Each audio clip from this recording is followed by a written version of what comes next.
For 12 years I stood only a few steps behind Princess Margaret, close enough to hear the room change when she entered, close enough to see smiles freeze, voices fall, and courtiers become careful, close enough to understand that the House of Windsor did not always punish with orders, headlines, or exile. Sometimes it punished by pretending nothing had happened. There was no public sentence, no formal banishment, no announcement sent to the newspapers. Only doors that stopped opening, invitations that no longer arrived, decisions made without her name attached, and schedules changed before she was told. The silence could be mistaken for dignity. I was assigned to protect her, not to advise her, not to defend her, not to become her friend.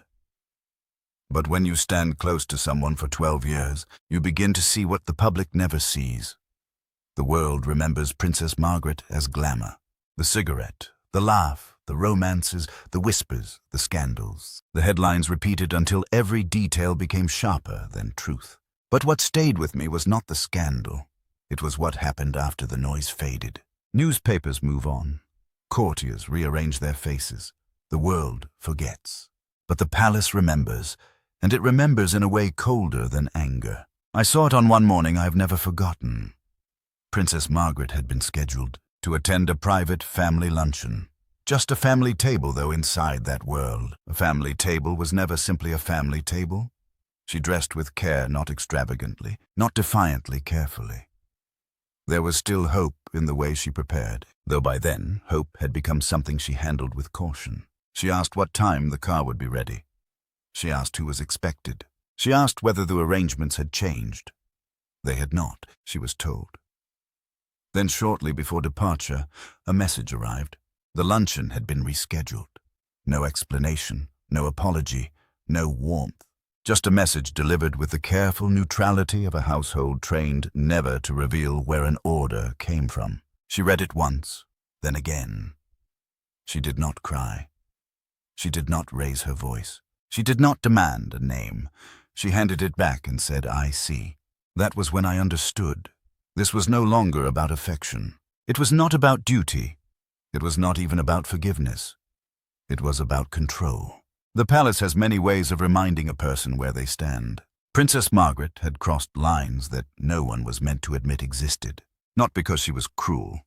Not because she hated the crown. But because she was human in a family that demanded restraint above everything else. The price she paid was not public disgrace. It was loneliness. A slow, elegant, suffocating loneliness. Over the next 12 years, I watched her become careful in ways she had never been careful before. Every remark weighed before it left her mouth. Every smile chosen instead of allowed.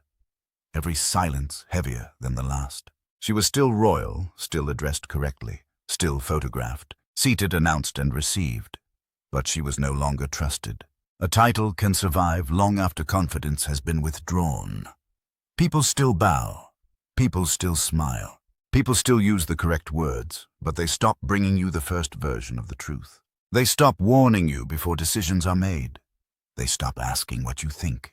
Eventually, they stop needing to know what you think at all. I am not here to defend Princess Margaret, and I am not here to condemn her. I am here because I saw what the palace never admitted. She was not destroyed by scandal. She was undone by something far colder. The palace refused to forget. Many people believe Margaret was punished for who she loved, how loudly she lived, or how often she embarrassed the family in public. That is not what I saw. The palace had survived scandal before. It knew how to outweight gossip. What it could not tolerate was disobedience without remorse. That was the true offense. The decision that sealed her fate was not careless. It was deliberate. Worse than that, it was visible. By the time she made it, Princess Margaret already understood the rules. She had grown up inside them. She had watched her sister become queen. She had seen duty harden into law. She knew when silence was expected. She knew when sacrifice was required. She knew that personal longing was never supposed to outrank the institution. And still calmly and consciously, she stepped outside the line. Not in secret, not with shame, not as someone begging to be forgiven. She made a choice in full view of the system that had raised her. That was what the palace never forgave. Not merely the choice, the example. In the weeks that followed, nothing dramatic happened. No shouting matches, no angry summons, no slammed doors. The change came quietly. A meeting where her presence was no longer required. A family discussion where the decision had already been made before she entered the room. Doors that once opened without question began to require confirmation. Staff who had once deferred automatically now hesitated, waiting for signals from someone higher. Messages arrived later. Details arrived thinner. People became polite in a different way. There is ordinary politeness, and there is the politeness of removal. The second has no warmth in it. The palace does not usually confront, it withdraws. The most telling sign was this. She was no longer warned. In the royal family, a warning is a privilege. It means you still matter enough to be corrected. It means someone believes your behavior can still be managed, protected, or redeemed. When warnings stop, the decision has moved beyond correction. Princess Margaret stopped receiving them. One afternoon, a small private engagement was removed from her schedule. Not a major public event, not something that would make the newspapers. Exactly the kind of small arrangement that reveals how power works behind the curtain. She looked at the amended schedule and asked one question. Was this decided today? The answer was no. It had been decided days earlier. No one had thought to tell her. That was the palace verdict. Not exile, not disgrace, irrelevance. People often say Margaret rebelled, but rebellion suggests chaos. Anger. A door kicked open. What she did was more dangerous. She asserted choice, and she did it knowing there would be a cost. I watched her accept that cost in stages. At first she dismissed it, then she joked about it. Later, she stopped asking questions altogether. Silence became her shield, not because she agreed, but because she understood the game was no longer hers to play. What the palace never forgave was not scandal. It was precedent. If Margaret could choose herself over the institution and survive, then others might think survival was possible too. That possibility was unacceptable. The crown depends not only on rules, but on the belief that breaking them leaves a person diminished. So the palace closed ranks, quietly, efficiently, without visible cruelty and without mercy. This is how the punishment worked. Not through rage, through omission. Her name disappeared from drafts before schedules were finalized. Her opinion was no longer requested, only tolerated when unavoidable. Her presence became ceremonial rather than essential. She was still invited, but she was no longer consulted. In royal life, that difference is everything. Consultation means influence. Invitation means obligation. Princess Margaret was reduced to obligation. One evening after a small gathering ended, she lingered longer than usual in an antechamber. No one joined her, not because everyone disliked her, not because an order had been spoken aloud. They simply did not know whether approaching her was permitted. That uncertainty is how the palace enforces distance. No instruction needs to be given. Margaret understood something most people never see. Power inside the palace is not only about rank. It is about access. Her access had been quietly restricted. That was the punishment. Relevance removed by design. A person can remain inside the palace and still be completely alone. There is a particular loneliness that exists only in places built on rank and restraint. It is not caused by absence. It is caused by proximity without connection. That was the loneliness that settled around Princess Margaret in her later years. From the outside, nothing appeared to change. She lived in beautiful residences. She attended engagements. She was photographed. She was titled. She was acknowledged. But privately, the circle around her grew smaller. Not because everyone left at once, but because fewer people were allowed in. Friends noticed before the public did. Invitations declined. Calls returned later, or not at all. Warm moments were followed by sudden withdrawal. Margaret stopped trusting continuity. If someone was kind today, she did not assume they would be kind tomorrow. If a door opened briefly, she did not rush through it. Experience had taught her that access was temporary, conditional, and often revoked without explanation. She spoke less about the family as time went on. When she did speak, it was rarely bitter. It was precise, as if she had learned that emotion only complicated matters already settled elsewhere. Once I overheard her say almost casually, "One must learn not to expect consistency." It was not a complaint. It was a conclusion. Slowly, Margaret learned to rely on herself, not because solitude suited her, but because it was safer than depending on warmth that might disappear by morning. The tragedy of Princess Margaret was not scandal. It was compression. A woman of intensity pressed into emotional minimalism, a personality too large for a system that valued restraint above all else. She still smiled in public. She still played the role. She still carried the name. But privately, she had stepped back, guarding the small amount of autonomy that remained. By the time age began to weigh on her, isolation no longer surprised her. It had become familiar, predictable, almost orderly. There were very few people left in the room near the end. The palace preserves forms. It keeps titles intact. It arranges ceremony beautifully.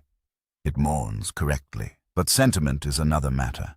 By then, Margaret no longer spoke about forgiveness. Not hers, not theirs. She had moved beyond the idea. Her health had become fragile, but her clarity had sharpened. There was no bitterness in her voice during those final years.